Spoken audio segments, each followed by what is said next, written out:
Hello, ഇന്ന് റവ കൊണ്ട് സിമ്പിളായിട്ട് ചെയ്തെടുക്കാൻ പറ്റുന്ന ഒരു കേക്കിൻ്റെ റെസിപ്പിയാണ്. ആദ്യം തന്നെ ഒരു കാര്യം പറഞ്ഞോട്ടെ, വീഡിയോ ഫുള്ളായിട്ടൊന്ന് കണ്ടു നോക്കുക. കണ്ടു നോക്കിയിട്ട് ഇഷ്ടപ്പെടുകയാണെങ്കിൽ, യൂസ്ഫുൾ ആയെന്ന് തോന്നുകയാണെങ്കിൽ ഒന്ന് ലൈക്ക് ചെയ്യുക, ഇഷ്ടപ്പെട്ടില്ലെങ്കിൽ ഡിസ്ലൈക്ക് ചെയ്യുക. ഒരു ബൗൾ എടുക്കുക, ബൗളിലേക്ക് അരക്കപ്പ് അളവിൽ തൈര്, അരക്കപ്പ് അളവിൽ പഞ്ചസാര, ഇത് രണ്ടും കൂടി ഇട്ട് കൊടുത്ത് ഒരു വിസ്ക് വെച്ച് നല്ലതുപോലെ ബീറ്റ് ചെയ്തെടുക്കണം. നമ്മുടെ പഞ്ചസാരയൊക്കെ നല്ലതുപോലെ അലിഞ്ഞു വരണം.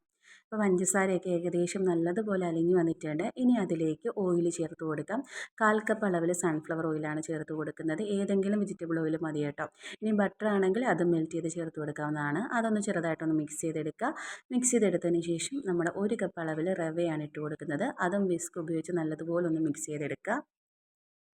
ഇപ്പം റവയും തൈരും പഞ്ചസാരയും എണ്ണയും എല്ലാം കൂടെ നല്ലതുപോലെ മിക്സായി വന്നിട്ടുണ്ട്. ഇനി ഇത് നമുക്കൊരു 10 മിനിറ്റ് നേരത്തേക്കൊന്ന് റെസ്റ്റ് ചെയ്യാൻ വെക്കാം. 10 മിനിറ്റ് കഴിഞ്ഞിട്ട് ഇനി അതിലേക്ക് ഇട്ട് കൊടുക്കുന്നത് അരക്കപ്പ് അളവിൽ ഗോതമ്പ് മാവാണ് കേട്ടോ. പിന്നീട് 1/4 ടീസ്പൂൺ ഉപ്പ്, അതുപോലെ തന്നെ 1/4 teaspoon baking soda, 1 teaspoon baking powder, ഇതെല്ലാം കൂടി ഇട്ട് നല്ലതുപോലെ ഒന്ന് മിക്സ് ചെയ്തെടുക്കുക. അതാണ്ട് ഇങ്ങനെ കട്ടയായിട്ട് നമുക്ക് കിട്ടും. ഈ സമയത്ത് നമ്മൾ ചെറിയ ചൂട് വെള്ളം, അതൊരു അരക്കപ്പ് അളവിൽ ചെറിയ ചൂടുവെള്ളം ഒഴിച്ചു കൊടുക്കുക.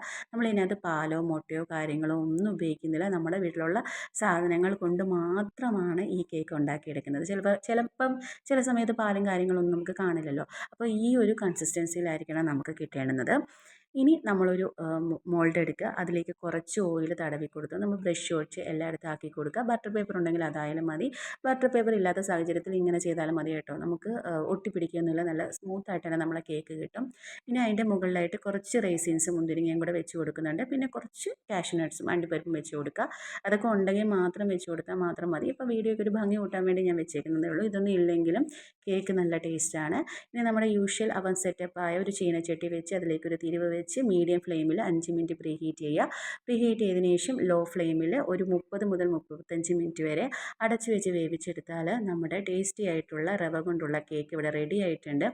കാണാൻ നല്ല ഭംഗിയാണ്. കാണാൻ മാത്രമല്ല കഴിക്കാനും നല്ല ടേസ്റ്റാണ്. ഞാനിപ്പോൾ കട്ട് ചെയ്ത് കാണിച്ചു തരാം. അടിപൊളി ടേസ്റ്റാണ്. നമ്മളിത് റവ കൊണ്ടുണ്ടാക്കിയതാണെന്നും പറയില്ല കേട്ടോ. വല്ലപ്പോഴൊക്കെ കേക്ക് കഴിക്കാൻ തോന്നുന്നു, മൈദയും കാര്യങ്ങളും മുട്ടയൊന്നും ഇല്ല എങ്കിൽ നിങ്ങൾക്ക് ഈസി ആയിട്ട് ട്രൈ ചെയ്ത് നോക്കാൻ പറ്റുന്ന ഒരു സിമ്പിൾ കേക്കാണ്. കുട്ടികൾക്കൊക്കെ സ്നാക്സിനൊക്കെ കൊടുത്തു വിടാൻ പറ്റുന്ന ഒരു ഐറ്റമാണ്. അപ്പോൾ വീഡിയോ ഇഷ്ടപ്പെട്ടെന്ന് വിചാരിക്കുന്നു. എപ്പോഴും പറയുന്ന പോലെ യൂസ്ഫുള്ളായി, ഇഷ്ടപ്പെട്ടെങ്കിൽ ലൈക്ക് ചെയ്യുക, യൂസ്ഫുൾ ആയില്ലെങ്കിൽ ഡിസ്ലൈക്ക് ചെയ്യുക, പിന്നെ ഒന്ന് സബ്സ്ക്രൈബും കൂടെ ചെയ്യുക.